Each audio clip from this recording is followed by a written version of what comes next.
لاعبka مو صالح عقوبة أيا قبصته مركلة لاعب كان وحكوها منها إنه كقول استو بالندورك ما دام بالندورك اللي اسكربوا إنه كسو قول است كوبنا وحورب إنه كقول استو جامبيونز ليج سو كلام بريمير ليج ودو يهي وحسنا هاي وكقول سنة سجنا لكن سي فود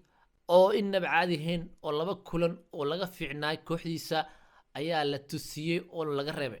لاعب كريبنا وديمبلي إن بعد ما لاعب مسلم كا مركل لاعب كان دبعته هيستا وحتى سنة كستا وحود بالدقة كريسمس كا أصلا مسلم واي فعمل كيس مسلم واي حتى حاس كيس مسلم واي عرورتي سو كله ما حاوجي اللي أقوليس وشرحها كريسمس ما حاجة أصلا ما دام اللي بدين أن كلامنا هاي ما حاوجي ولا لا يبيه أو ضد بدنا حتى ليفربول تاجره أو مسلمين أهو كسور جيدين ووحي ربين إنه سدن بالدقين maadaama ay ogyihiin markuu dabaaldego in liverpool dhibaato ay qabsato asagana formkiisa oo hoos u dhaco ciyaarta ugu dambeysay PSG-na hoos ayuu formkiisa u dhacay oo lama arkin Mo Salah la yaqaano oo fursadaha sameynay daafac ayaaba asaga dhan xirtay oo jabka gashtay